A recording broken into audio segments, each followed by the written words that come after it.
नमस्कार, माझं नाव नम्रता. आज आपल्यासमोर विषय मांडत आहे आई. आईसारखा जगात साऱ्या जगात नाही. म्हणतात ना, स्वामी तिन्ही जगाचा आई विना भिकारी.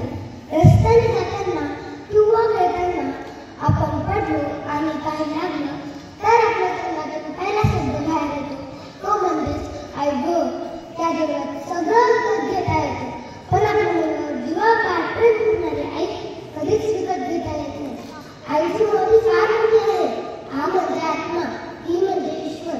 आई म्हणजे काय तर मायेचा सागर म्हणजे आई, प्रेमाची लहर म्हणजे आई, सुखाचा डोंगर म्हणजे आई, पावसात उगारा म्हणजे आई, प्रेमाची ऊब म्हणजे आई. कवी खमोशीने सरांनी आईबद्दल फार सुंदर लिहून ठेवलं. आई खरंच काय असते?